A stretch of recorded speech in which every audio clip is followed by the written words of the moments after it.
안녕하세요. 아내의 림프암을 항암 치료 없이 치료한 면역닥터 서재원 원장입니다. 이전 영상에선 줄기세포와 암줄기세포가 생존하는 터에 대한 설명을 드렸습니다. 건강한 줄기세포 터를 유지하면 암이 예방되지만 반대의 경우는 암줄기세포 터가 형성됩니다. 암 유전자가 생긴 이후 암줄기세포가 생존할 수 있는 터가 만들어지면 좀처럼 사라지지 않습니다. 그 터에서 암세포가 자라고 재발이 일어나고 전이도 일어난다고 설명드렸습니다. 이번 영상은 현재 암 환자가 받고 있는 수술 항암 방사선 치료가 암 줄기세포 터에 어떤 영향을 끼치는지 그리고 어떤 대처가 필요한지에 대해서 설명드리려 합니다. 짐작하시겠지만 암 표준 치료는 암 줄기세포 터를 더 위험한 환경으로 만듭니다. 수술로 암 조직을 없애도 그 옆에 있던 암 줄기세포 터는 여전히 존재합니다. 예방적 방사선 치료를 하면 방사능이 노출된 부위 전체로 암 줄기세포 터가 확장됩니다. 항암 치료를 하면 항암제로 인해 손상받은 혈관, 림프관 근처에 암 줄기세포 터가 새로 생겨날 수 있습니다. 지금부터 왜 이런 일이 생기는지 설명드리겠습니다. 의사는 암을 포함한 넓은 범위를 절제해내는 수술을 설명하면서 혹시나 수술 범위 너머에 뿌려졌을 보이지 않는 암세포를 걱정합니다. 그래서 수술 전후 예방적 항암 치료 혹은 예방적 방사선 치료까지 포함된 치료 계획이 세워집니다. 그런데 수술을 받고 나면 어떤 일이 일어날까요? 주변의 근육과 조직 그리고 작은 혈관들이 잘려나갑니다. 당연히 혈관이 잘린 곳 주변으론 혈액순환이 어려워집니다. 수술로 인해 혈액순환이 안 되고 산소가 거의 공급되지 않는 곳에서 암 줄기세포 터가 새로 생겨납니다. 예방적 항암 치료를 받으면 전신의 혈관과 신경이 쪼그라들어 신경 전달과 혈액순환이 이전보다 줄어들게 됩니다. 역시 암 줄기세포 터가 발생할 가능성이 높아집니다. 예방적 방사선 치료는 어떨까요? 방사선 치료를 받은 곳의 결체 조직, 즉 피부, 근육, 지방, 혈관벽과 신경망이 타서 굳어집니다. 역시 혈액순환과 산소 공급이 차단되고 암 줄기세포터가 조성될 수 있습니다. 이런 곳에 정상 줄기세포가 털을 잡고 건강한 세포들을 복제해낼 수 있을까요? 네, 가능합니다. 하지만 이전보단 어렵습니다. 모든 생명체는 움직임을 통해서 피부, 근육, 지방층이 움직이고 그 안을 움직이는 신경과 혈관도 움직입니다. 수술 항암 방사선 치료를 반복해 받을수록 정상세포로의 혈액순환과 산소 공급이 떨어지는 것은 당연한 상식입니다. 항암 방사선 치료 모두 정상 줄기세포의 털을 훼손시키고 대신 암 줄기세포 털을 조장한다는 것을 잊으시면 안 됩니다. 이 점을 알고 있어야 암 줄기세포 털을 만들지 않고 정상 줄기세포 털을 만들려는 노력을 시작할 수 있기 때문입니다. 이미 수술 항암 방사선 치료를 모두 받으셨다면 어떤 노력을 시작해야 할까요? 수술을 받았다면 전신 스트레칭과 수술 부위 집중 스트레칭을 병행해야 합니다. 그리고 근육 운동을 해서 수술 부위 주변으로의 혈액순환을 도와줘야 합니다. 스트레칭과 운동을 지속하면 잘렸던 말초혈관들이 재생됩니다. 예방적 항암 치료는 가급적 하지 않아야 합니다. 그곳에 확실히 암세포가 있다는 것이 확인되지 않았는데 불안감을 해소할 목적으로 예방적 항암 치료를 하는 것은 좋은 판단이 아닐 수 있습니다.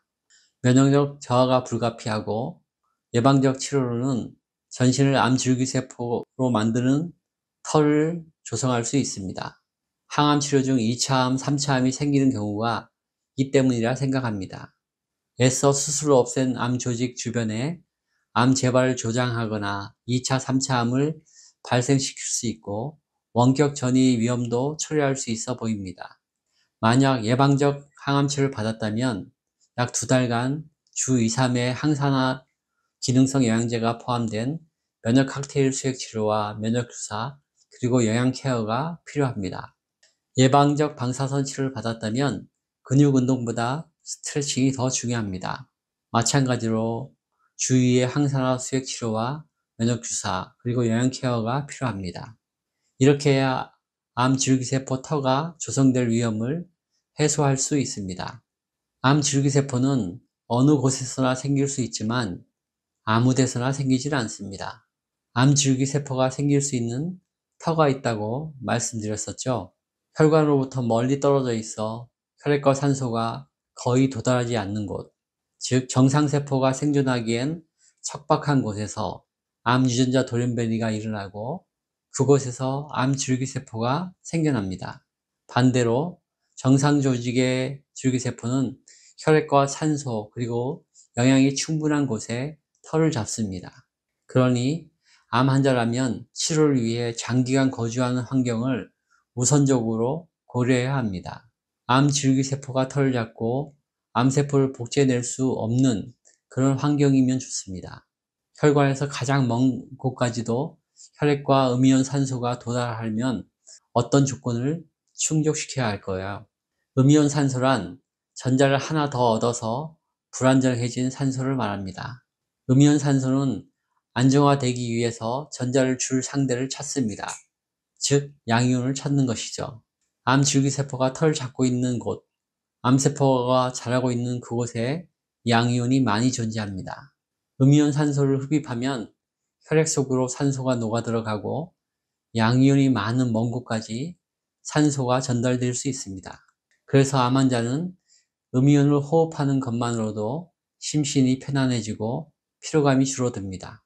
폭포 근처나 물살이 빠른 계곡 혹은 숲속에서 음이온이 많이 발생합니다. 숲속이 아니어도 나무, 특히 침엽수가 많은 곳, 큰 하천이 흐르는 곳 주변에도 음이온이 많이 생깁니다. 이들 음이온이 있는 공간에 들어가면 머리가 맑아지고 기분이 상쾌해지며 몸이 가벼워집니다. 산속 계곡에서 혹은 바닷가에서 술을 먹으면 술이 취하지 않는 것도 음이온 효과 때문입니다. 가급적 암 환자가 거주하는 곳에 음이온이 충분한 곳이면 좋겠습니다. 암 환자가 기거하는 방과 거실은 햇살이 오랫동안 충분히 드는 공간이 되길 추천드립니다. 온돌 난방이 좋습니다. 황토방이면 더 좋겠지만 온돌 난방으로도 족합니다. 낮엔 하루 종일 햇살이 들어오는 남향인 곳이 암 환자가 거주하는 곳이어야 합니다. 암 환자는 늘 저체온증 상태입니다. 햇살이 있는 곳에 머물러야 정상 체온이 됩니다. 체온이 올라가면 자연히 혈액순환이 좋아집니다. 산소 공급이 충분해집니다. 운동을 통해 혈액순환을 좋게 해야 하지만 운동을 하지 않고 있어도 체온이 올라 저절로 혈액순환이 잘 될 수 있다면 금상첨화입니다. 반복적인 수술, 항암, 방사선 치료를 받았다면 남양인 집이 숲 근처에 있는 조건이 더욱 중요합니다. 반복적인 암 표준 치료는 암 줄기세포 환경을 더 나쁘게 만들 뿐입니다. 화가 난 암 줄기세포는 더 분화가 나쁜 암세포를 복제해냅니다.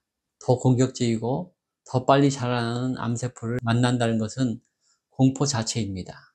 반대로 암 환자가 피해야 할 거주 환경도 있습니다. 문을 열어도 신선한 음이온 산소가 들어올 곳이 없는 시내의 주택은 피하는 게 좋습니다. 창을 열면 매연, 미세먼지가 가득한 양이온 산소들만 들어올 테니까요. 북향인 곳은 가급적 피하셔야 합니다. 천장형 냉난방을 하는 곳도 피하는 게 좋습니다. 호텔과 오피스텔처럼 창 사이즈가 적고 환기가 잘 되지 않는 곳도 피하면 좋겠습니다. 바닷가가 음이온이 많다고 바닷가 바로 인근에 집을 마련하는 것도 권장드리지는 않습니다. 지나치게 강한 바람과 찬 공기는 혈관을 수축시키고 호흡을 힘들게 합니다. 폭포와 계곡 인근의 집도 권장드리진 않습니다. 따뜻한 계절엔 도움이 되지만 초가을부터 초여름까지 온도가 많이 떨어지기 때문입니다. 물론 외벽과 내벽 단열이 잘 되어 있고 자연 환기가 쉬우면서 남향이고 온돌도 잘 갖춰진 곳이라면 문제될 건 없습니다. 한 가지 요소가 좋다고 그 부분만 보고 결정하지 마시고 골고루 좋은 환경을 찾으셨으면 좋겠습니다. 영상이 도움이 되셨나요? 좋아요, 구독, 알림 설정해 주시면 다음 영상을 더 쉽게 받아보실 수 있습니다. 더 알찬 내용의 영상으로 찾아뵙겠습니다. 감사합니다.